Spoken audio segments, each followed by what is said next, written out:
business to complete and calls to make. So, good evening.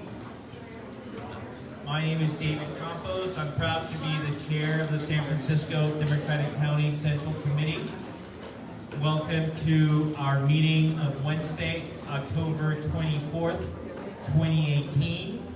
And I am proud that here we are hosting our second meeting at the Red to Blue SF headquarters. I am happy to say, as you can see from the crowd upstairs, it's buzzing, a lot of energy. So thank you, San Francisco Democrats, for making the call. And thank you to the amazing team, the Pelosi team, Christine, Dan, and of course our own Democratic team with Adam and the two Kevins. And of course, the person who is keeping it all together and making sure that she's cracking the whip, Susan Pfeiffer, who's upstairs. So with that, I'm going to move on to the first item, which is the roll call. So turn it over to our secretary. Thank you. All right. Member Alexander. Member Aliotto. Here. Member Baraka. Here. Member Campos. Present. Member Chan. Member Cohen. Excuse. Member De Jesus. Proxy. Member Dufty. Excuse. Member Fewer. Present. Member Galata. Here. Member Groth. Here. Member Gupta. Present. Member Efshay, I'm present. Member Tomshay. Here. Member Jung. Excuse. Member Kim. Member Lacroix. Member Leviton. Here. Member Lowe. Present. Member Mahogany. Here. Member Mandelman. Member Maxwell. Member Norton.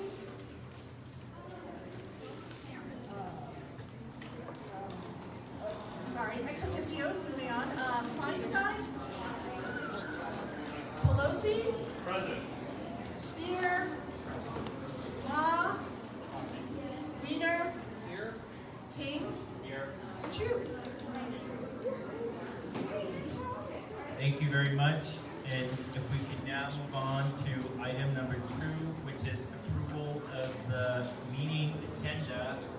And the only thought that I had, unless there's any objection, once the agenda is approved, that I'm going to move up item 5A, which is the appointment in Assembly District 17 up. So if we can have a motion on the meeting agenda. So motion by Member Maxwell, seconded by Member Spear. Can we take that motion without objection? Without objection. And with that in mind, I will now move on to item 5A, which is the appointment in Assembly. Okay, I guess we'll do 3 before we do that. Item 3, which is the approval of the meeting minutes of the last meeting, which is September 26, 2018. We have the meeting minutes before you. Can we have a motion to approve those minutes? We can have a motion by Member Mahogany. Can we get a second by Member Gupta? Can we take that without objection? Without objection. We will now move on to item number 4, which is general public comment, which is an opportunity for any member of the public, any registered Democrat, to come and speak to us on any item that's either on the agenda or within the jurisdiction of the San Francisco Democratic County Central Committee. And it's a little impromptu convening in this space, so please go right ahead. We have one speaker, Alan Wong. Go ahead. And you have up to 2 minutes. Hello. Hi, I'm just here because number one, I wanted to show support for Tammy Bryant. I would be very happy to see her appointed to this body.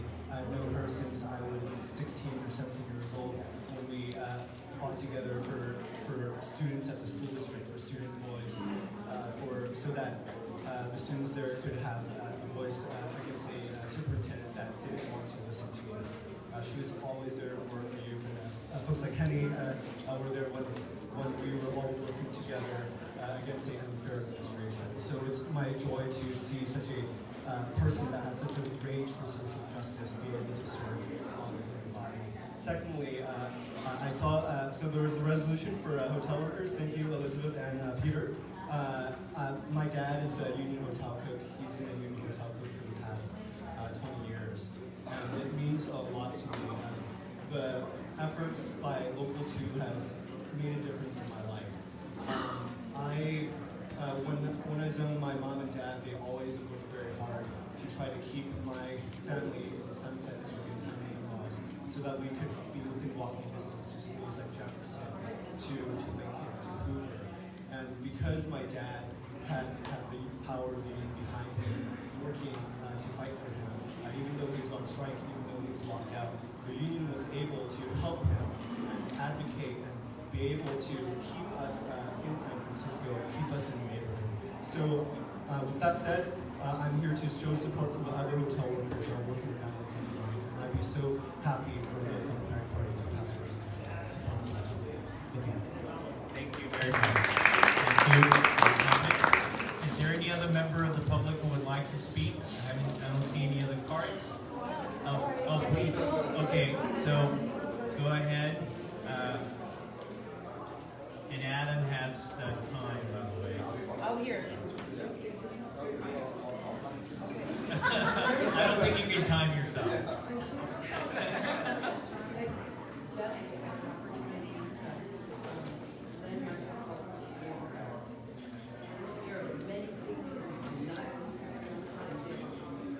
Well, over a bajillion things that absolutely.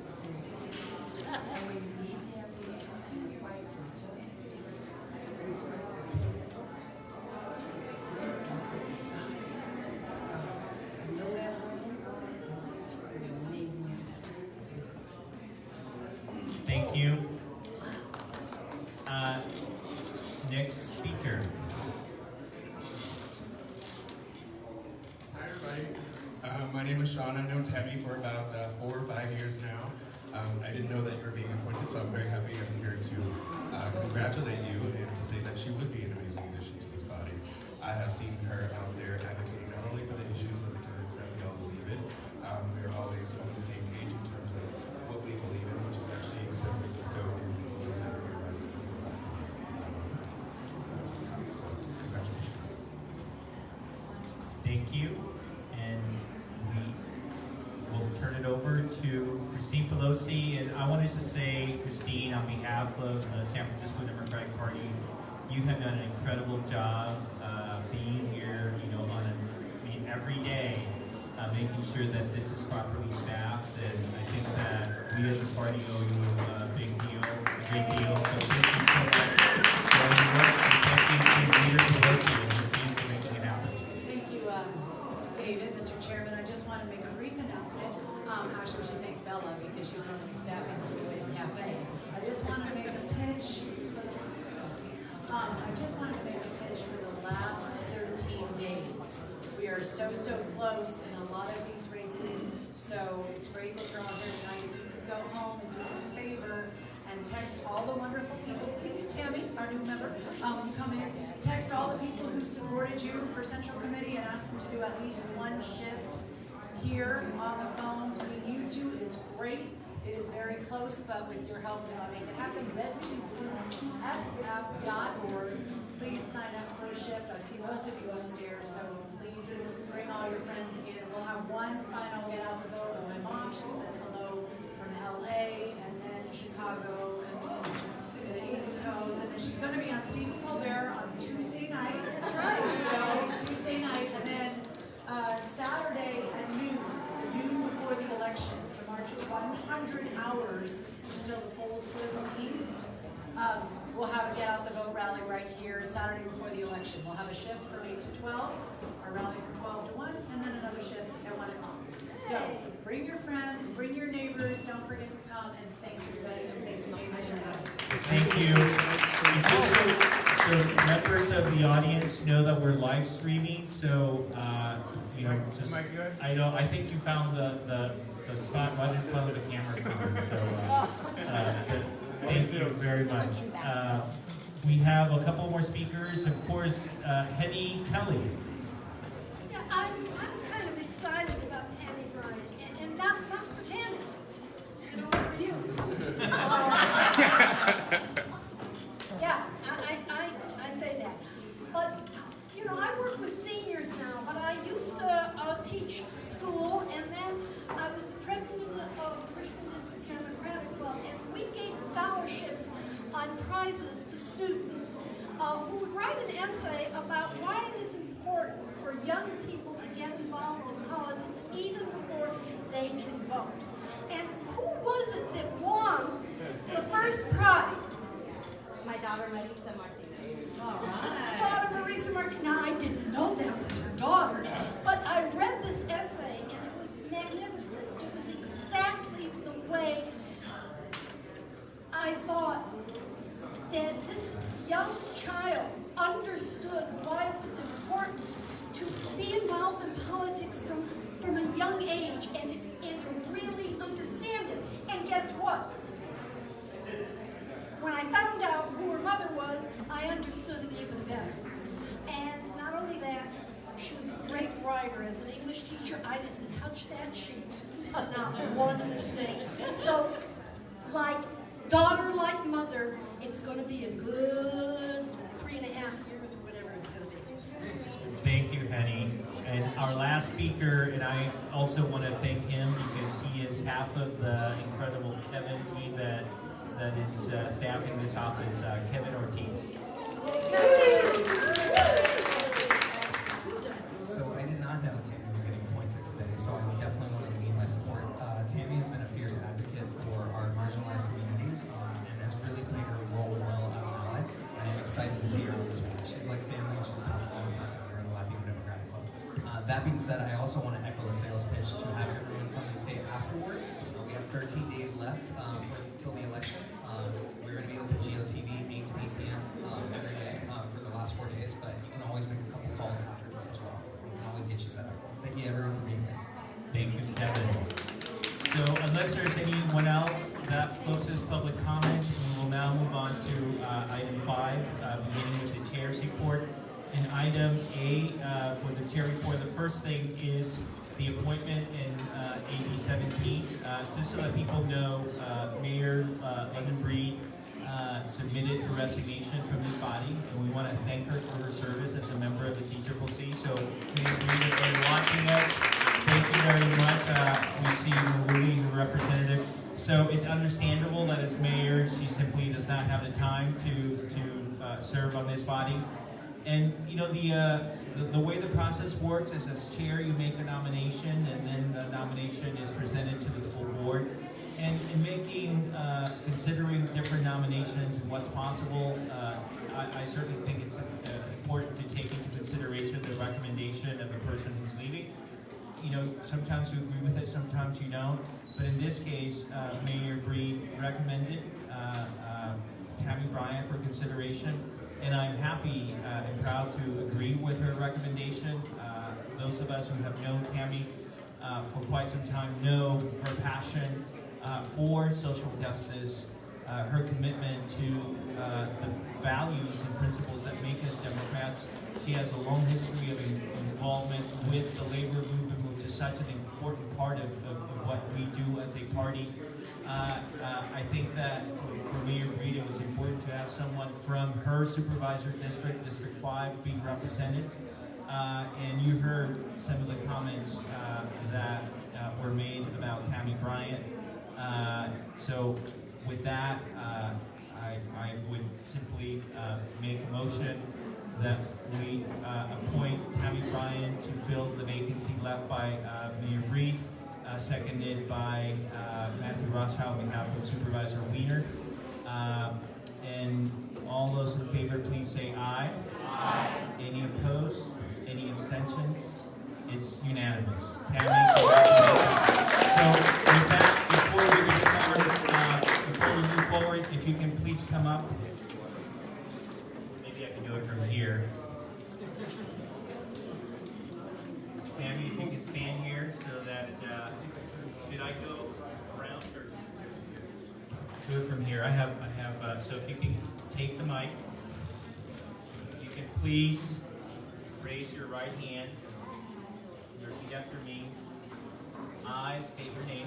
I, Tammy Bryan, Do solemnly swear do solemnly swear that I will support and defend that I will support and defend the Constitution of the United States the Constitution of the United States and the Constitution of the State of California and the Constitution of the State of California against all enemies, against all enemies, foreign and domestic, foreign and domestic, that I will bear true faith and allegiance that I will bear true faith and allegiance to the Constitution of the United States to the Constitution of the United States and the Constitution of the State of California, and the Constitution of the State of California, that I take this obligation freely that I take this obligation freely without any mental reservation without any mental reservation or purpose of evasion, or purpose of evasion, and that I will well and faithfully and that I will well and faithfully discharge the duties discharge the duties which I'm about to enter, which I'm about to enter, and during such time and during such time that I hold the office that I hold the office of member of the San Francisco Democratic County Central Committee.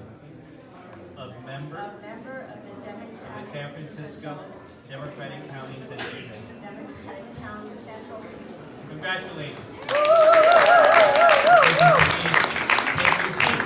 Actually, before you let, the floor is yours to say a few words. I just only want to just say thank you to all of the members for your support and believe in me. And I really was very touched and surprised by all the wonderful and generous comments I received. And I will really do my best to be the best Democrat I can, and active and involved, and do the work, and make sure that we have successful elections here and around the nation. So thank you all for your support, and especially the people who came, and Alan Wong who showed up, and I was trying to keep the secret and close to my vest, but a couple people knew in advance. So thank you everybody. I just want to really say that. Thank you, David. I'm most appreciated. Thank you. Thank you, Mayor Bree, for the suggestion, and it's good to be on the same page. Please take a seat. Take a seat, and there's a lot of work to be done, so it's a perfect time to get new blood and energy on the party committee. So I have a couple of things to report on, and the first thing is, as you know, we have an election coming up. And besides the work that we're doing with Red to Blue, we have a very important set of local elections. So I wanted to report on the program that the party has put together. And I want to distribute copies, first of all, of our slate cards. And what you see here are 3 cards. We have a card in Spanish, we have a card in English, and then we have a card in Chinese. And so it's the first time, to my knowledge, that we are sending slate cards in 3 languages, and I think that's a very important thing to do for us to make sure that we're connecting with the diverse communities. And I also wanted to share with you copies of the individual pieces that we're also sending in the various districts. And just taking as an example, the piece that we sent out in District 2, where our endorsed candidate is Catherine Stephanie. You can see its information about the candidate, and then on the back, there is the slate card with all of the endorsements. And here you have, I'm going to circulate the various samples of the various, slate cards that we sent out, and I'll send some in this way. And I can report that by the time the program is completed, let me just take this off, the party will probably end up sending about 14 individual pieces, including the individual slate cards that you saw. So we're very proud of our program. I want to thank the slate card committee that came together to meet and to provide input. And just want to take this opportunity if people have any questions. But the one thing that I would say is that to put, as all of you who have worked on campaigns know, putting a mailer out takes a lot of time and energy. Design, input, collecting checks, making sure that it's printed, making sure that it drops, that it's sent out on time, making sure that there are no print errors. And the person who has been overseeing this for us is our executive director, Adam Maya. So Adam, thank you so much, because it is a lot of work. And with that, I have a couple of other things, unless people have questions about the slate card program or the mail program. Yes, a member, Aliota. Can I just say I received Catherine's one yesterday, and I had to call her. That is one of the best mailers I've ever seen in my entire career. It's absolutely great. I was very proud to see it. And by the way, the theme of that piece is that it takes a mom. So I don't know who can argue with that. Thank you. Thank you, member. Thank you, member Aliota. Moms, not moms. So a second item that I want to report on is relative to one of the pieces that we have. We are doing a piece for the BART race. And what happened with that piece is that the individual that we selected to do the mail through the competitive process that we put out is actually working for one of the other candidates that was not endorsed by the party. And so rightly this individual noted that they felt it was a conflict to do this piece. So we are proceeding to do the piece through a subcontractor of that individual so that he doesn't have anything to do with that, which I think is actually appropriate. But I just wanted people to know that for purposes of that one piece, we're not going to do a competitive process because there isn't time to do that between now and the election. And then the last thing that I have to report in terms of the work of the party is that I have been approached by the President Pro Temp of the Senate, of the State Senate, Tony Atkins, that they are targeting 4 or 5 California State Senate races where they feel that they need to be competitive and win those races to have a supermajority in the State Senate. And so they're asking help from key central committees throughout the state, Los Angeles being one of them, and now San Francisco as well, where they're asking us as a body to help raise money for these Democratic candidates in these races, and they, in turn, and their staff will be helping us, raise that fund, those funds. But I indicated my willingness to do that. I wanted to make sure that people were in agreement with that before we proceed. But I believe that we are in the business of electing Democrats, and having a supermajority in the state Senate is really important. And these are Democrats that are running against Republicans in highly competitive races. I know, for instance, that Senator Wiener is involved in that process as well. The county in LA is doing the same, and so I wanted to make sure that people know that we have indicated willingness to do that unless there's an objection from the body. So with that, that's yes. Question, not an objection. Do you know which or any comments or their chat? Combination. So I don't have the exact names. And by the way, before we would agree to do anything, we obviously have cleared this with our counsel, and it's completely appropriate and legal.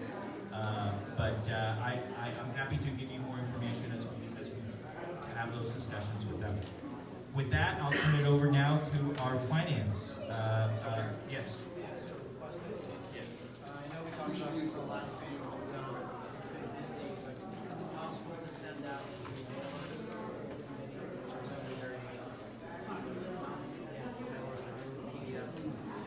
Okay. Sure. I'm happy to do that. Can you You all have to use the microphone Use because the you cannot be microphone. heard.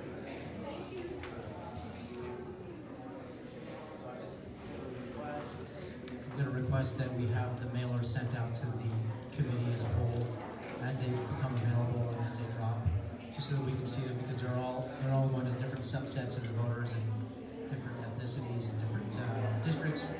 So it'd be great to see them all. So if that's possible. PDF is fine. Yeah. We're happy to do that. Adam, we'll add that here. Thanks, Adam. One more thing. I feel like Santa. Thank you for that. So now we'll move on to our finance vice chair, Petra Edersus, who could not be here. And the only thing that Petra has a work commitment. She is in the middle of a trial, so that's why she couldn't be here. But the only thing that she asked, and actually it's apropos what Christine and Kevin have said, is that, you know, with just a few days left in the election, it's really important for those of us who are members of this body, as much as we can, to come to this office, to volunteer our time, and not only to do that, but also to be present. We had a big event on Monday, and not a lot of people were there. And so I think it's really important. You know, this is our office, this is your office, and I think that people look to see us here. So if you could please take the time to do that. And along the same lines, and I will end with this, there are a number of visibility events that are also planned between now and the election for local races. And Leah Lacroix has done an incredible job putting that together. So please come out and support Leah. So with that, I'll turn it over to Member Baraka, voter registration. Oh, here.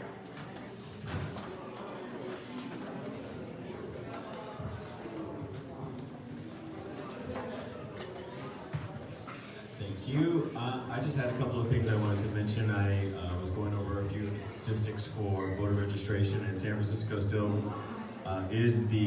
has the highest number of registered Democrats by percentage in the state, so I thought that was good.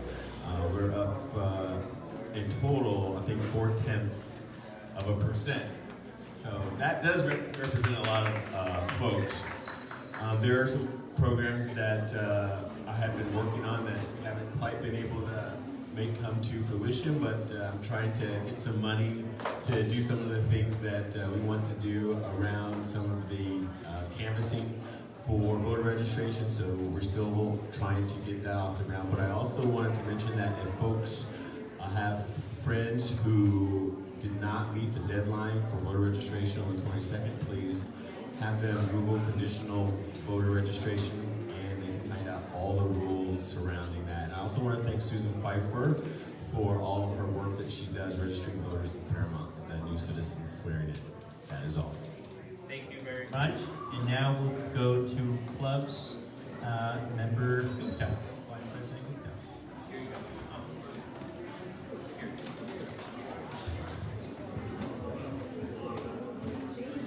Thank you, Chair Campos. I don't have much to report at this point. I just want to thank all the clubs who have been coming out here to Red to Blue and making calls and making it sort of a group activity or shifting your membership easier.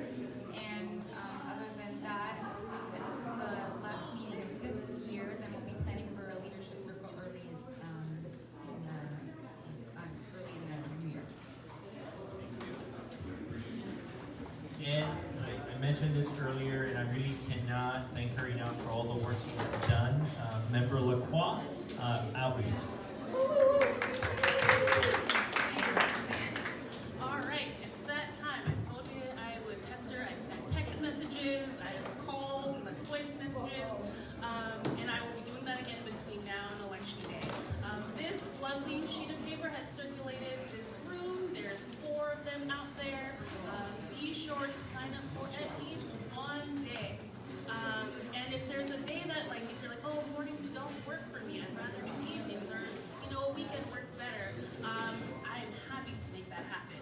I believe it was members Maxwell and Baraka and Gupta let me know. They're like, you know, Fridays actually work better for me, and we were able to put that on the calendar this coming Friday.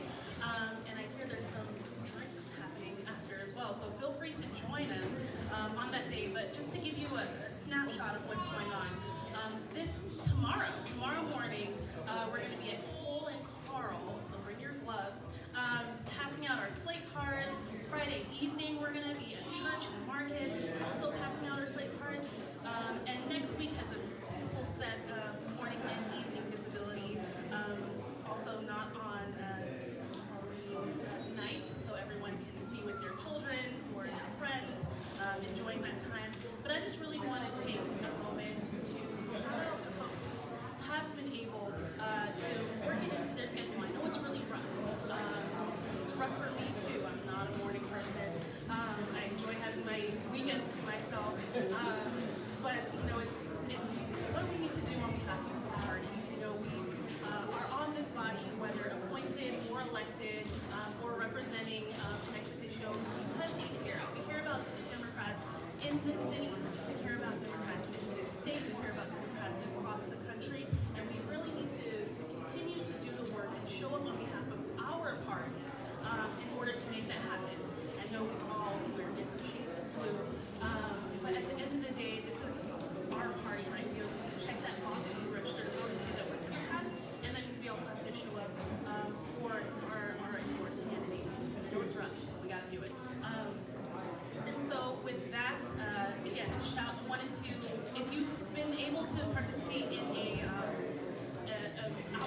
And so far this election cycle, please raise your hand. Thank you, thank you. Under the DCCC banner. Thank you so much. I want to spend a couple moments also saying a very heartfelt thank you to members Golada and Shane. It really means a lot. They've been joining me early in the morning, sometimes meeting me there. And they've been steadfast kind of attending regularly, and so they are socially recognized for their commitment. So with that, sign up for dates. I will continue calling and texting, and maybe even popping into the email inbox. Thank you. Thank you very much. And now we're going to turn it over to the money lady, our treasurer, Member Alexander. Yeah, money. Hold on. Mike? All right, so you can see in your packets that the total federal cash on hand we have is $20,512.42, and you can see how that's divided between First Republic checking and student loan checking. We have federal payables total is $2,471.17, and that's listed on SEO. On the state committee, we have $148,524.98, and you can see how that is divided. And the state payables that we have is $92,149.32. And my comments will be more active every month. Any questions? Thank you. That was a great. Yes. I'm telling you, moms, you know, you just like juggle, you do so many things at once. Now on partnerships, Member Maxwell. Well, as you can see, the partnerships are doing well. I was in Antigua last Saturday. Yay! Yeah. And I'm going back this Saturday. And I think it's important, once you go, you feel really, really good. But when we went back to the office, there were over 100 people in line to go out. Right? And they were from San Francisco, San Mateo, and the area. So it's really, really worth it. But you know, one thing I noticed, where are the kids playing outside? I mean, these big, beautiful homes, black, brown, and no kids playing. So I don't know what the lot of Halloween stuff up, but the kids are inside. So I mean, just, you know, they might as well be here, right? I mean, they're not playing outside. So I think it's important to go, but there are people there, and it's really great and really exciting. People are excited about this. Here, thank you so much. It really, I do think, you know, a lot of credit is due to Member Maxwell. No, I don't need any more. But thank you. Okay, well that, I will now move on to someone who was doing it earlier, has been out doing disability, you know, jack of all trades, doing a lot of stuff, and certainly doing an amazing job on so many different levels communicating with our members. So Member Golada.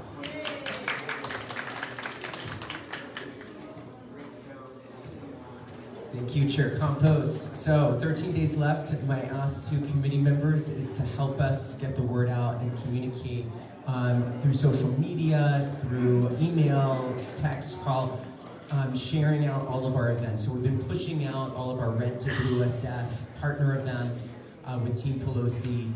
We are pushing out our GOTV actions as well, and we want to reach as many folks as possible. We know you all are really super networked, so if you can just hit the share button on your Facebook or retweet, we will get the word out to more folks and get more folks here and get more folks out in the field. So that's just my one action item of the body tonight. I'm really excited to report that in the midst of everything that's going on, we are actually, we've undertaken a process to revamp and redesign our website, sfdemocrats.org. It needs some TLC. So I'm really excited tonight that we have, and the reason that I wanted to agendize this item tonight, but we'll also probably come back to it in the new year, is that we actually had a very special partnership to help us begin this process. So we actually applied for pro bono consultant consultancy to help us begin this process. So we partnered with General Assembly, which is a local organization that trains folks on user design, graphic design, a bunch of design. This is a group of designers who are bringing design thinking. And so they actually accepted our ask to partner. And for 3 weeks in August, there were 2 teams of consultants that actually helped us start this process, starting to do research, starting to really put pen to paper, put graphics together to really imagine a redesigned site. And so tonight, one of the representatives from the team, and I really wish that both teams, these are teams of basically 10 people total. So we had 10 folks really thinking through how we can better communicate our work to the public. One of those members of the team is here tonight, Adam Gray, and I'm going to ask him to just very high level just go over the work that the teams did because it's incredible and it's exciting. And we'll come back and share more visuals with you all as it moves forward. But actually, in front of you, there is a packet that Adam will kind of walk us through quickly tonight. But it's just really to whet your appetite, and we are going to continue to work on this. But I'd like to invite up Adam Gray from General Assembly. Hi. Is this on? Okay. Yeah. Great. Thanks. I guess I'll just go ahead and stand up here, even though no one else is standing first. I'll be that guy. So first, I'd really like to thank Peter especially for working with us. He was really a strong partner in our process, and Adam as well. And Pete also came to the presentation, so we really appreciated that. In front of you, you'll find a quick little packet. In lieu of a PowerPoint presentation, which is normally how I would do this, I have a little PDF that I made, kind of condensed everything, condensed 3 weeks of 2 teams' work into one little packet. One thing I want to note, there's more information on that than I'm going to talk about today. So this is just really something for you to take home and get a big, broad picture of sort of our vision and our thinking behind this. So yeah, I'll just kind of start with the first part. As Peter said, there was 2 teams. We did a quick design sprint. So our goal was basically to identify a big problem, which if you look at the quote right in our overview, there's this quote which actually is a real quote from an anonymous Democratic Party member. I would love to get involved, but it's hard to know how. So this is the quote that we followed through our entire process. We found this very early on, and that was what we focused on. This is the need that we're solving. So we solved that in 2 ways. So basically the problem is it's an underutilized resource. People don't know how to find information, they're frustrated. Yeah, I'm on the first page. I really like PowerPoints. This is the new format for me. So our solution is, again under solution, is 1, to redesign the layout, the information architectural layout of the front page, and 2, to move away from a calendar system to more of a online platform similar to Eventbrite or Meetup, where we can centralize events from the DCCC, from chartered clubs, and from affiliate organizations, and get those all into one place. Because right now, we found that it's quite fractured. If you turn to the second page, again, this is research. I'm not going to go into depth on that, but if you look at the big graphic in the middle, this actually came from the survey that David provided us. It was about 550 respondents, and when they were asked why they'd never joined events, one option was to put other, and as you can see, most people said they don't know how or where to get information. This is a big problem. Politics is about getting people involved, and if you don't know how to be involved, you're probably not going to be involved. So I'll just give a quick summary of what we did. We compared major party websites, Miami-Dade, LA, and one other one, and other sites that are event-focused, and to try to get engagement and people out to do stuff. So we drew a lot of our design inspiration from both what other political websites are doing and what things like Eventbrite, some like major fraternities. Okay, yeah. So, and again, this is really for you to take home and peruse at your leisure. So we'll go on to the next page. So our first solution was a redesign of the home page. So who here has seen you've all been on the website as it is now? Okay, yeah. We came in with no prior knowledge. It does need a little TLC. Actually, I think that we're gonna probably it's not gonna be tender, I guess. It will be love and care, but not gonna be tender. Yeah, so you can kind of see we redesigned some of the way that it's laid out. We added some buttons, some brighter colors, some calls to action. We want, donate is very important, so it's on the top and the bottom. We're going to integrate the Twitter feed, which is active right now with the Facebook feed, onto that page. And there's a little countdown clock, which we thought was fun.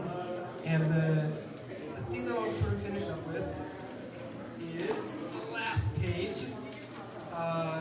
Second to last page. This is the events page. So on this page is where we envision people really being able to go and find events that are either they're passionate about, it's something that they really want to get out and do, or it's something that's local to them, or it's something that is just something that's part of their life and they want to go make change and affect change.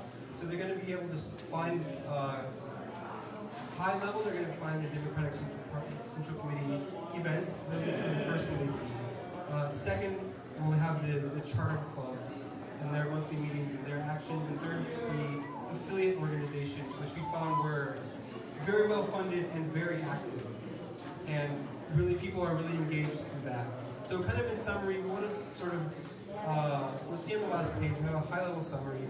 But basically, we want to bring all of that into one place, get people coming through the DCCC website. That'll gain access to a lot more data. Right now, the data is very fractured. Knowledge of what other events, clubs, organizations are doing, which again, we found that really no one knew what other people were doing. So we really want to bring all that under one place, and we're super excited to continue. If you have any questions, contact Peter, Adam. You can always contact me if you want to get really some better answers, and we'll get. We're really excited to move on. All right, thank you.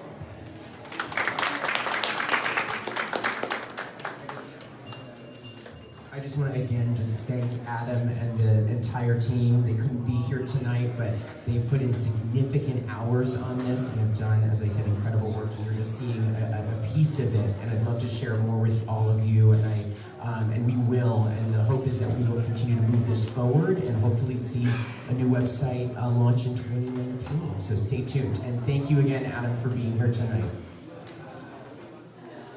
Peter, do you want to make any announcements? Sure. Yes, thank you, Chair Campos. One thing we are working on, we're excited about, is that the party will be hosting an election night party on election night at 8:30 at Oasis on 11th and Folsom. If folks are familiar with Oasis, it's a great space. They are very interested and eager in having us there. So. We hope to see you on election night at Oasis. For you, Member Baraka, we can work on that. We'll talk to them about that. And then you want to talk about the holiday? Thank you. So we are also working on, there's so much going on. It's hard to even think about the holidays. But in December, we will come together to celebrate the holidays. There's a great new space many of you may know, and actually he's phone banking upstairs, Manny Ukutiel, who just opened a new space, or is opening a new space. They're opening on election night on 16th in Valencia. It's going to be a combination of community space, cafe, bookstore. It's a fantastic space, and so it's going to be open and available to the community, and we're excited to be one of the first organizations to be hosting our holiday party there on December 4th in the evening. So please mark your calendars for Tuesday, December 4th. Thank you very much. And with that, we'll move on to our executive director. Adam.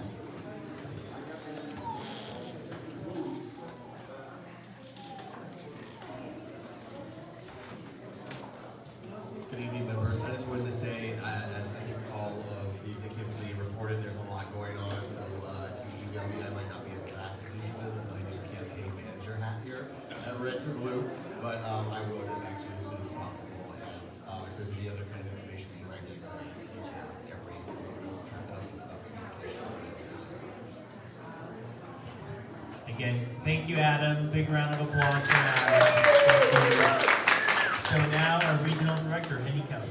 Hi there. I was really excited to hear about the website. You know, the Cannon website might could use your help later. It is not user-friendly, especially when you have little old users like me. I can't find anything on it. But I do like the idea of a calendar where all the clubs and all the organizations have everything there so that we don't step on each other's feet and we can really work on working together. And that takes me to what I'm talking about, which is Region 6. We have a Region 6 meeting on Tuesday, October 30th from 7 to 9 at 1521 Rollins Road. We're just going to go over what's happening in the Democratic Party. We're going to go over what we can do about the ADEMs. We're going to talk about the executive board meeting. Is there anybody here who's going to the executive board meeting? Oh boy, you're going. Anybody else going to the executive? I'm going too. Are you going? Oh, hot damn, he's going to. So it's going to be really nice, and basically we're going to be talking about our convention, and we all know where the convention and when it is right? It is the last weekend, May, you know, May and January, starting on the 30th or whatever it is, and going through, and you know where it is? San Francisco. So, that's it's the convention's May and June, last day of May, last 2 days of May, and the first day of June, and that hopefully is on the weekend, or I'm really screwed up. But in order to have delegates to this convention, we have to go through something that all of you know and love, and that is the ADEM elections. And we know how wonderful they were the last time, when AD 17 was there from 9 o'clock in the morning till, 12:30 or 1 a.m., and AD 19, it was very well organized. We had to count all the ballots outside, on the ground, in a wind and rainstorm, with people who were nice enough to put umbrellas over our heads, and wonderful people who had cell phones that shone a light so we could count the ballots. We were locked out of the room. So it's going to be a little better this time. And I am doing AD 19, and it is going to be Sunday, January 13th. I haven't gotten a place yet, but we'll find one.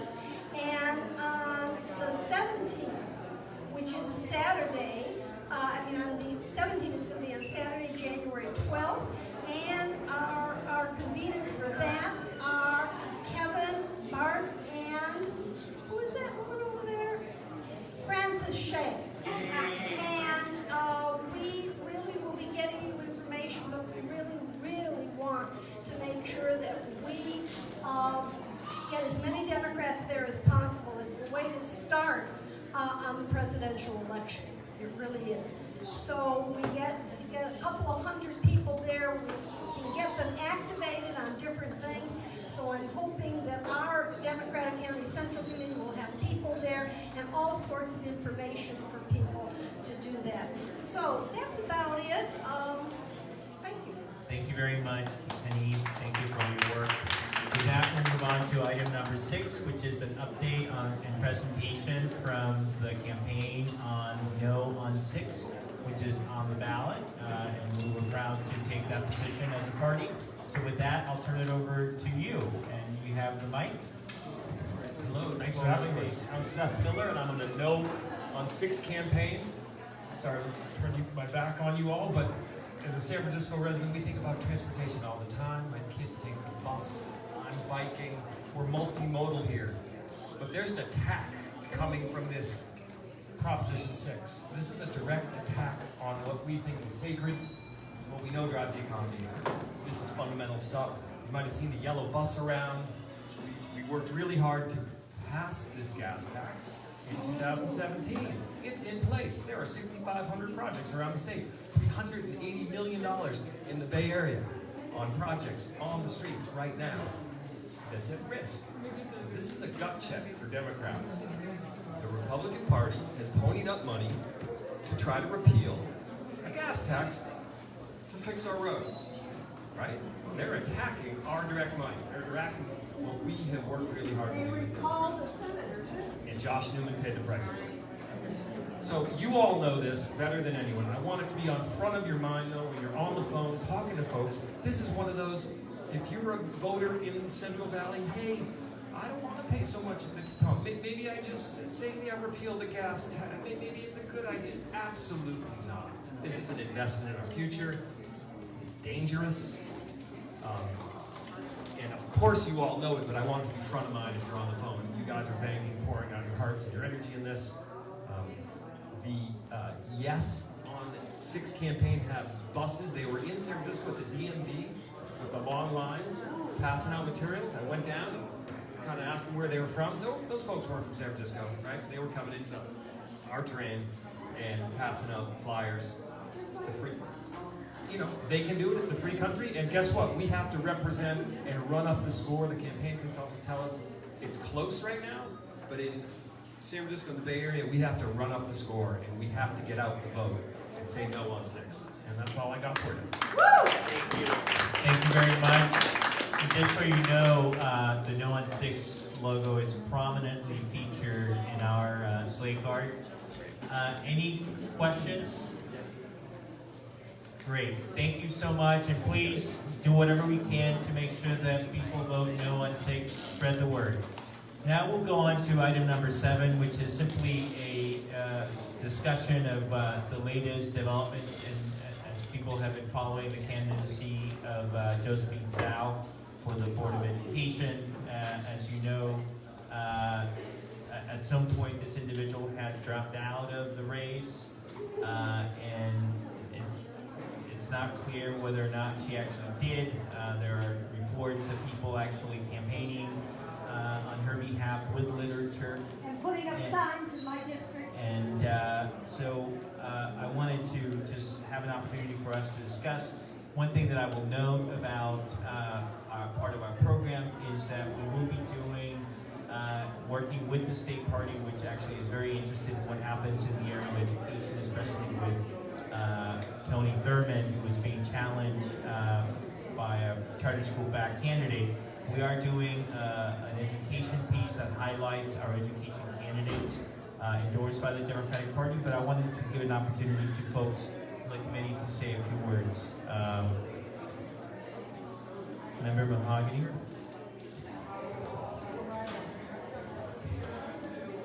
Oh, sorry.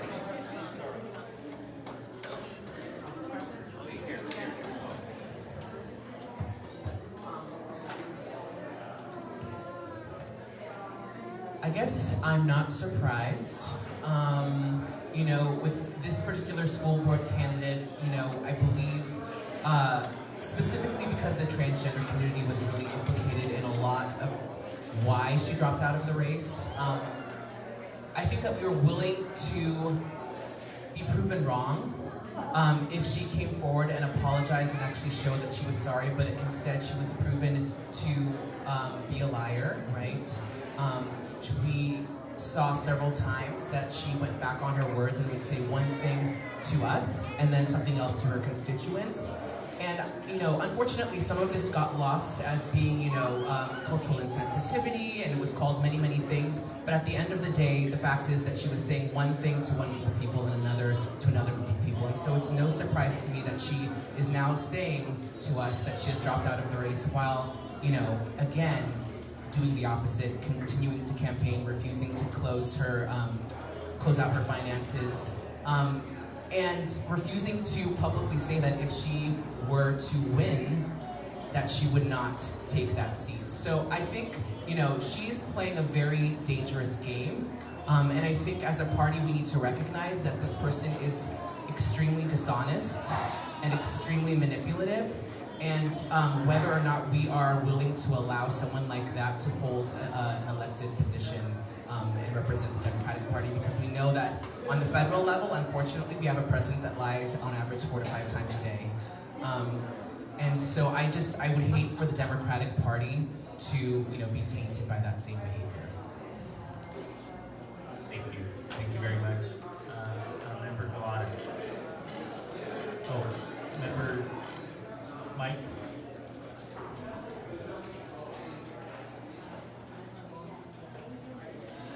And Member Alexander after that. I just want to ditto what Member Mahogany just said, and also share concerns around this candidate. I also think what's most troubling is the fact that even though this candidate did say they dropped out, their name is still going to be on the ballot. So I think that, you know, we need to think about as a party, as voters, you know, that we are providing information to the public around not only our candidates, but I think in this case, the public is being misled, and there's misinformation out there, and I think it's our responsibility to correct that and address that. So I would maybe suggest that we think about how we can not only, you know, absolutely deliver this education mailer and really highlight the candidates that we are supporting, but also signal and inform to voters to caution them around this candidate, to say that this candidate has dropped out and is no longer running for this seat, and to not be deceived by that. So I do think we have a role to play as a body that educates the public and voters. And so I would put that forward for consideration of some way that we do that. So just for clarification, so it would be on the mailer, have some sort of clarification that this is someone who dropped out of the race, even though the name. I would suggest that at this point. Okay, thank you. Member Alexander. So, kind of on those lines, but a little bit differently. I actually, given what Josephine has been doing has always been dangerous. I think it's highlighted now because of, particularly in education, and the Title X changes that are being suggested by the Trump administration. I would like to echo what Peter says about putting some kind of educational statement on the mailer. But since even this information was something that I wasn't thinking about a couple of days ago, that I would like to authorize the chair to, or ask the chair to, you know, do what you think is in your realm as necessary, and make decisions as necessary to educate the public both on the issue at hand, what it truly is, and what our stance is as Democrats. Okay, Member Shea, and then Member Chen. I want to caution the committee about the action they're going to try to undertake at this time. I just want to say that the candidate was under a tremendous amount of pressure from this body and many affiliated bodies here to have people who endorsed her to withdraw those endorsements. She subsequently withdrew her name, or said that she was no longer campaigning. I believe that was about 30 days ago or 4 or 5 weeks ago. I don't know if she's resumed campaigning. I'm not aware of that. But I do recall that the DCCC, under a different administration, launched a negative attack against other Democrats in San Francisco in a district race. It was incredibly divisive. It created a tremendous amount of animus amongst this body, which is not hard to do, given that we all are different shades of blue. But it did tear apart this body, and it did rip us away from the focus that we are here to do, which is to educate voters and register voters and try to win Democratic seats. There's nothing we can do legally to remove her name from the ballot. It remains on the ballot. If she wins, she's going to win, and she's probably going to take that seat. There's nothing legally you can do to stop it. But to go out and campaign against her at this time, I just don't believe that is the right move to do either. She is a member of the Chinese American community. The Chinese American community is looking for representation. She has made mistakes. She has apologized for those mistakes. If she resumes her campaigning, she should be held account for her mistakes and her statements going forward, if she is running for re-election or resuming her election. But I do not believe that this body should proactively go out and create hit pieces, and that's exactly what they are, hit pieces against other Democrats in San Francisco. Member Chen, and then Member Lowe, and then Member Brock. I think as a person who went to SF Unified School District and also works very closely in the Chinese community, if a person has dropped out of the race and said they have dropped out of the race, I shouldn't be seeing ads for people supporting her to continue in the race. And as a person who sits on the Board of Education, they are teaching our next generation of young people what's the right thing to do and the wrong thing to do. And if she has dropped out of the race, she shouldn't be campaigning. And I think it's our obligation as a Democratic Party to educate, our community members in English and in Chinese. If this person has dropped out of the race, then they're no longer campaigning and they shouldn't be campaigning anymore. Member Lowe and Member Brock.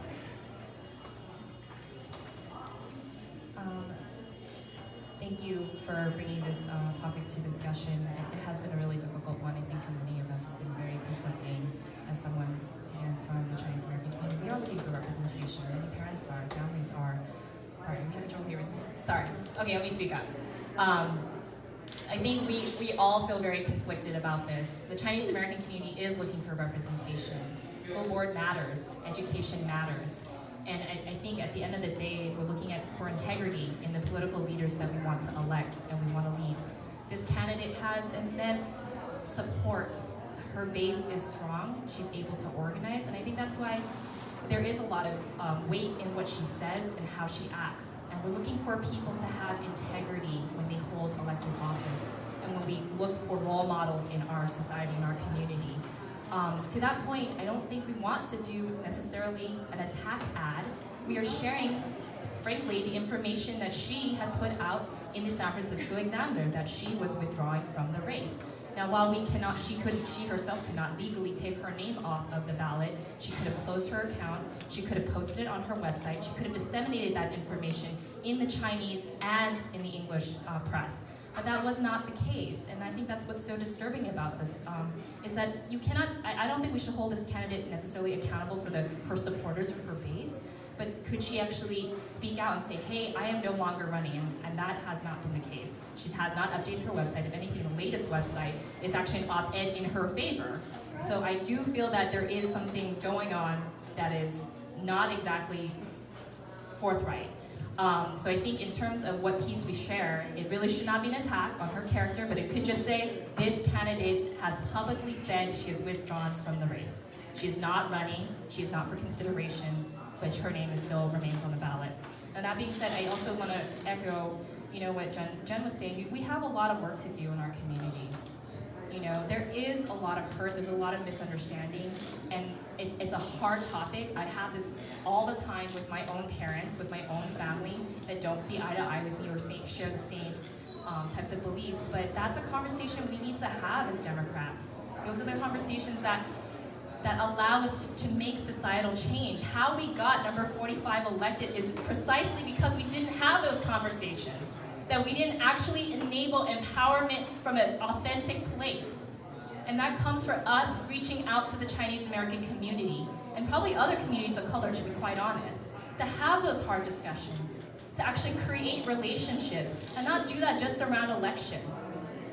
We have to actually have those conversations if we really want to make change, and I'm open to that. I'm hoping that we can do that after November. Let's do it. Let's actually go out to the community and actually have these hard conversations, and hopefully bring more people over. And I do believe people can change. Maybe this candidate has changed, and she could actually be a leader in that, but we just have not seen those actions speak to that level. we're going to go, thank you very much, to Member Baraka, and then I'm going to speak, and then we're going to go back to Member Mahogany, and then Member Chin. You want to say something? Okay. Member Baraka. Member Shea, this is nothing personal against you. You know, Tom, from the very beginning, I've always respected you, but I think you're wrong on this subject. I think that from the beginning, you know, I met Josephine. I met her at Adam's over off of Irving, and we had a great conversation, but some of the things that come forth are really disturbing. And for us not to, I think, speak against some of this rhetoric of hers, if it were a black person talking about the Asian community, like she is talking about the LGBT community, I don't think you would sit there and be saying the things that you're saying right now. Calling folks cow demons and snake spirits is inappropriate. It's inappropriate. So I think that it is highly in order for us to speak against this. And she said she was dropping out of a race. Stick by your word. Don't be duplicitous. That's what's gotten us to the point where we're here right now talking about this issue. She was telling the LGBT community one thing through the chair. And she was telling the Chinese community another. That's not right. And we don't need Democrats doing that kind of thing. That only serves to divide us. So I think that she probably has learned a lot, and maybe at a point in the future she can come back and, you know, make her amends to the LGBTQ community, but not now. We can't have that, period.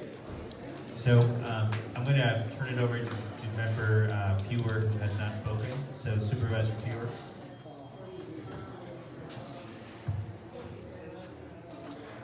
Be careful. Thank you, Chair. Yeah, sorry, I will be careful because I already have a broken arm. But you know, I just want to really say that when we talk about representation and the Chinese community wants representation, I completely understand that. But this body has endorsed a Chinese person for the school board, so it's not as though there isn't an option. We've endorsed a candidate and we promoted a candidate. And I also just think the fact that she is dividing communities, even within our own party, is divisive. And I think that our Democratic Party stands for more than that. It stands for inclusiveness. Now, I don't think that we should send out a hit piece, but I do think to send out accurate information. She herself stated, and I know that she is actively campaigning. I have seen people who have been passing out her literature, and other people have seen it too, and other people actually have pictures and video of people campaigning for her, still actively campaigning for her. But not her. So, but not her herself, but folks are. And I think that it is imperative to send out the correct information, because during her whole campaign, I think there's been a lot of different messages for English speakers and for Chinese speakers. And around our transgender bathroom policy, I remember speaking to Sing Tao about it and the Chinese community about it, and what they were saying, a whole lot of Chinese parents were saying that it was really dangerous to have transgender bathrooms, and people can actually use the bathroom for the gender that they are. And I feel like the comments that were coming out to me as a school board member were exactly the comments that we had been hearing from her, alleged that she said. And it was really about, if one day they want to be a boy, the next day they will want to be a girl, to sexually attack with girls in the bathroom, even though the school district repeatedly told the Chinese press and Chinese parents that after 10 years of having that policy, there hasn't been one incident, quite frankly. And the reason we're actually doing that is to protect transgender youth who are really at risk. And so I just think we have to stand up for something as a Democratic Party, knowing that this is also, that type of rhetoric and that type of language and that type of lies is actually dangerous to our youth who are already, are transgender youth, quite frankly, by our own studies show that they are 4 times more likely to attempt suicide. When you talk about dropout rates, when you talk about harassment and being beat up, we want someone who is going to stand up actually for our transgender students, as we would hope that everyone would stand up for the most marginalized students in our district. And so I don't think sending out a notice that actually says, clarifying what is actually the truth, and I think the truth has been an issue here, that she has publicly declared she is not running. We have endorsed a Chinese candidate that is Chinese speaking, that can actually be a voice also for Chinese folks. And so this is, I think, an agreement with our whole body. It is, Beloved is somebody that everyone agreed that you voted on. That is your candidate here. She is a Chinese person. She speaks Chinese. It doesn't have to be just this person that actually, I think, is bringing a lot of baggage with her and actually dividing us, and even dividing us here right now. And I think we're done with that type of language. So if I may just say a couple of things. First of all, we don't do, under the current administration of this body, we don't do hit pieces. This piece that was handed out was actually, that has even a comparison. That's not a Democratic Party piece. That's I think the Labor Council IE did that piece. So we don't do that here. So I would not be supportive of any effort to go negative against another Democrat. I don't think that we should do that. I do believe, though, that there is a lot of confusion there. And I do think that we have a responsibility to inform Democrats who look to the Democratic Party for objective information, that in this case, this individual did drop out. And I think that a notice that makes it clear, don't waste your vote. You only have 3 votes. Know that this candidate has dropped out. I think that is appropriate. I don't think that's a negative statement. It's consistent with what she said. And the reason why I think that is necessary is that even though she herself is not personally campaigning, if I had indicated that I was out of a race and I see people campaigning on my behalf, I would take it upon myself to be responsible and say, you know what, folks, I've already said that I'm not running. So do not campaign on my behalf. She hasn't said that. And I would also say, it's basically what LBJ said. I will not serve, and if nominated, I will not accept my party's nomination. She has not said that. She has not said that she will not actually serve if she's elected. And that's why I think it's important for us to make that clarification. And what she has not. She has not said that, which is why I think that she, even though she on one hand says she's not running, she's leaving that option open. But this is the last thing, and then I don't want to belabor this point.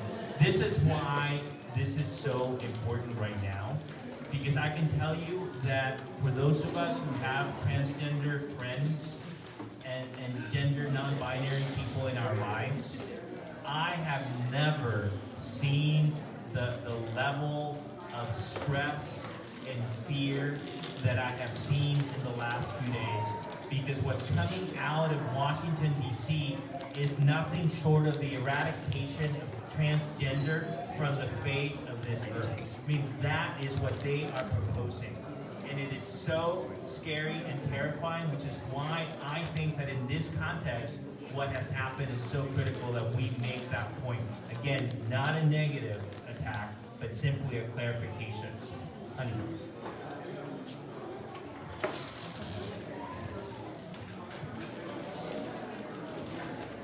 Thank you for everyone that spoke. I appreciate all of your input and opinions. I just want to make one clarification, which is that she did apologize, but then it came out that she didn't really believe what she was telling us, that she was continuing to spread hateful things.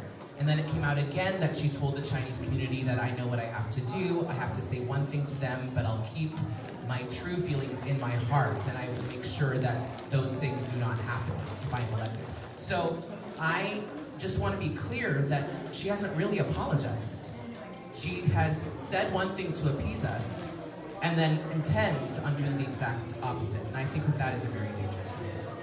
Thank you, Member Shea. And I will try to wrap this up.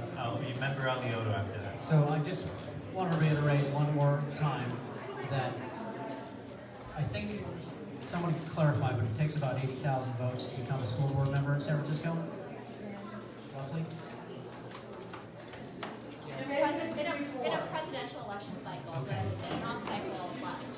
So, you know, there's about 40,000 registered Chinese voters. Most of them are declined states. Most of them, I want to say 75% of them are no party choice. They don't belong to our party. Okay? If we want them to become part of our party one day, we should think twice about this. Because I guarantee you she's going to use this against this party. Okay, if she is running, and I don't even know if she is, but it sounds like you know she is, that you're going to give her a lift. She's not getting Democratic votes. She's getting Chinese votes. Most of those are declined to state. They're ethnic votes, okay? They're the people that are reading the Singdao Daily and the World Journal. They watch KTSF, Channel 26. They listen to AM 1400. They don't come to this meeting. They don't even watch our live stream. So go ahead, if you want to do it, she's gonna get a bounce off this. So be careful what you do. Member Alioto, Member Kelly, and then Member Booth. Well, there's something that I also want to. I'm sorry. Well, mic, please.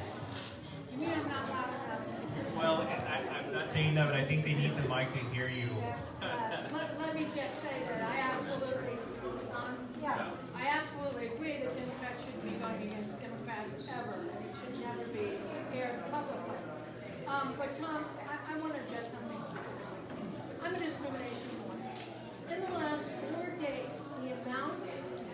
the numbers of transgender people who have called me and told me their stories because of this alleged mandate by this crazy president that gender is what you are born with has caused hysteria in a group of people that are already fighting every day of their life to be treated equally. And here's my problem with this situation.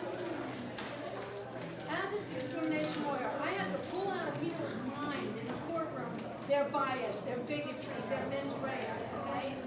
This young lady's mens rea is pretty clear. It's pretty clear. And it's very discriminating. And she's going to be teaching children. And so that's a really dangerous place for her to be. Let her run for something else that she wants to someday, and hopefully she can meet a lot of transgender people and realize how very wrong she is in not treating everybody equally. But to be in a position to teach our children that are already having all these horrible things come out of this absurd president that are just cruel and denigrating to human beings is unconscionable. And that's the way this young lady's vocabulary is going to strike him. And believe me, she will get her idea across. I have seen defendants get that idea of discrimination and bigotry across when you don't even know they're doing it. So it's a very dangerous situation. Having said that, be very careful you don't give her publicity. Be very careful you don't make her a martyr, and that she isn't able to say, look at these Democrats coming out against me when I'm trying to defend children or to defend whatever she's defending. Because it's one of those, that famous expression, write me up or write me down, you're always writing me up. Right? So be careful that we don't help her win. But also having said that, could you all please do me a favor and go to pantsuits, wait a minute, I get it, I had a whole meeting with them today, pantsuitsnation.org. They called, we've been on the phone for 3 days.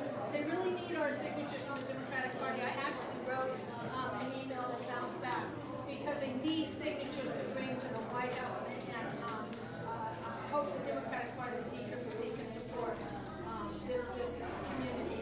Believe me, this has been a horrible community. So I just wanted to make sure we don't have somebody win. Tigers don't change their spots.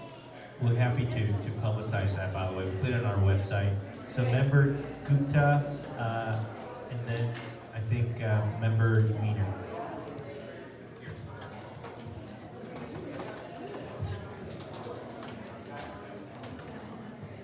So just to, I want to reiterate a little bit and give maybe a suggestion that maybe might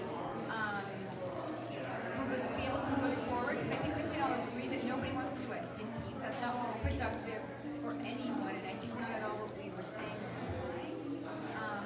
But may I suggest perhaps Member Chair Campos that you reach out directly from you to candidates? We always say we presume she's campaigning because there have been these, we've seen her materials around recently, and they're coming from somewhere presumably paid by her campaign, because her campaign committee is not closed. And if you look at her website, like what it said most recent post, but perhaps a direct communication reach out from Chair Campos to Josephine around, are you clarifying what's her stand? Are you continuing to campaign?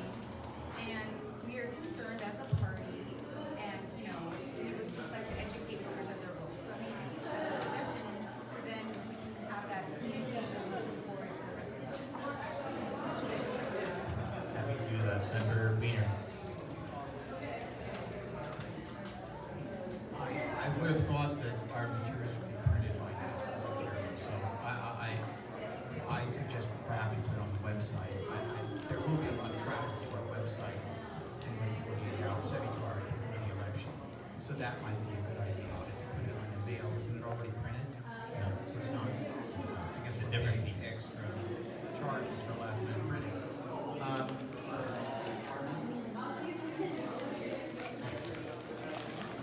Go ahead.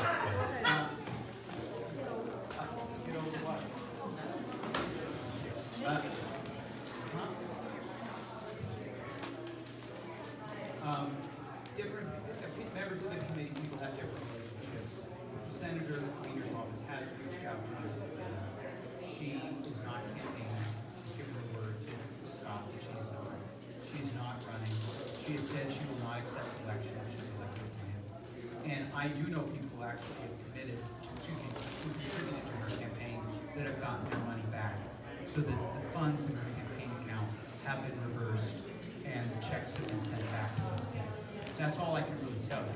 But I do think that that is some evidence that she is not running a campaign and that she has control. It is true that there's some of her supporters that are campaigning.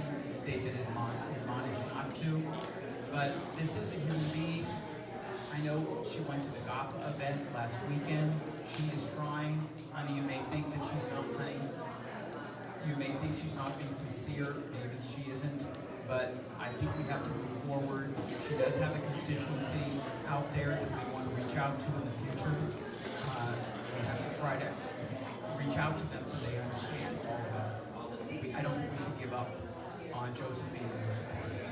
So I think that perhaps something on the website, perhaps something on the mail that says to remind people this is a candidate who's withdrawn. I kind of agree with Angela. Maybe it's giving her publicity. I don't know if it's your call. But I just want folks to know that she has assured the senator that she's not campaigning, that she's closed down her account, she's returned the funds in her account, and I think that means something. Member Galati.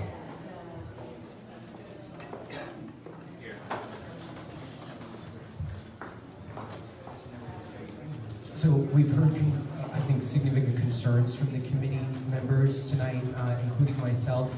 13 days, this is real. This is real time that's happening. If this candidate won't correct the record, I think we have a responsibility to, as the Democratic Party. So I'd like to make a motion that we provide a point of information per the discretion of the chair in whatever form that takes, if it's our website, mail, in the coming days, to communicate not in a negative way or divisive way, but in a way that clarifies and makes clear that this candidate has dropped out of the race. Second.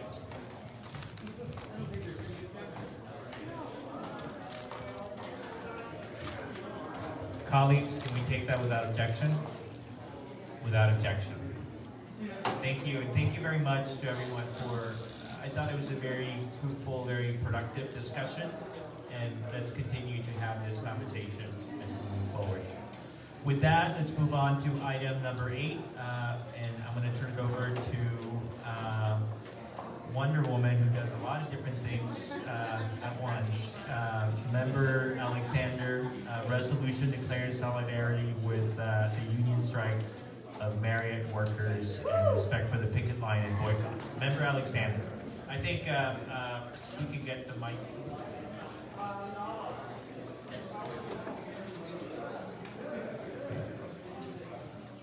So I'm sure many of you have heard that there is a 7-time zone strike with the Marriott workers.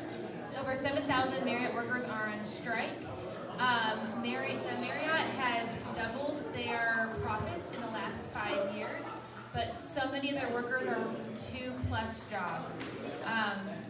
One of the issues that workers are facing is that while their hourly wage may look great at over $20, they regularly get sent home, they get laid off during the slow season, and oftentimes lose their health care throughout the year. And one of the issues that they're asking for is to be able to maintain their health care even in a slow season, so that they are not on health care 1 year, or 1 month and then off for 2 months and then back on. They are also asking for protection against automation, as many workers across this country and internationally are greater concerned about robots taking their jobs. This is also an issue facing hotel workers and bartenders and even the folks who check you in. Housekeepers are oftentimes sleep with their phone under their pillow to find out, is there enough work for me to come in to the job? This is completely unacceptable, again, in a multi-billion, I think $23 billion was their profit post last year. The resolution that you have asks for solidarity, or declares solidarity. Another issue, it does state that sexual harassment is not part of the job, as too often is the experience with especially bartenders and waitresses and waiters and house guests, or house cleaners, or housekeepers. We ask for this resolution calls for solidarity. And also to respect the boycott and the strike. We have a motion. Is there a second? Seconded by Member Wiener. Any discussion? All those in favor? Oh, yes, Member Pelosi. Please add Leader Pelosi as a co-sponsor to this resolution. If anyone wants to be added as a co-sponsor, could you please raise your hand? I think that the entire body is a co-sponsor. Yeah, the union member here. Yes. So, all those in favor say aye. Aye. Any opposed? Any abstentions? Passes unanimously. Thank you very much. And the one thing that I would note is that we have been talking with Member Lacroix, Member Galata, that we want to have, as part of our visibility, a morning or an evening with the workers. So you will be hearing from someone about when that will be, and it'll be great to have as much of a presence from the County Central Committee. With that, I'm going to turn to new business, and the only thing that I would raise, and I would just simply put it out there, maybe we could have a conversation offline about this. Given everything that's been happening around the transgender community and the attacks from the federal government, I don't know if it's appropriate for us to maybe do some sort of a visible public event from the Democratic Party supporting the transgender community. There are leaders within that community, including our own member, Honey Mahogany, but I would put that out there because I think that it's just so dire and so scary out there that it would be really important for us to do something. So I would simply put that out there and stay tuned, and we'll keep you informed to make sure that you know when and where we can do something that's happening. You want to add anything, Honey? Well, there is a very sort of beginning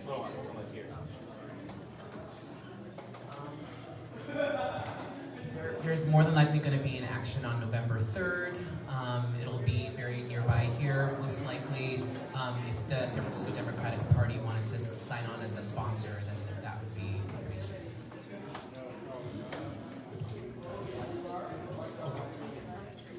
So I think that there is no objection to that. So I think that you can definitely add us on. So stay tuned. And then the last thing, just an announcement that our meetings in November, December are canceled. We don't meet around the holidays. So our next meeting will be in January. And again, come to our election night party at Oasis, and also our holiday party that will be happening on the 4th of December at Manny's. And again, thank you to member Vita and Shay, because they have a more personal gathering that they're also hosting. So with that, thank you everyone, and we have 13 days left. Let's go out and win the election, November 6th. And again, Red to Blue SF, we need to make sure that we have everyone here as much as possible. Thank you. Good night. Meeting adjourned.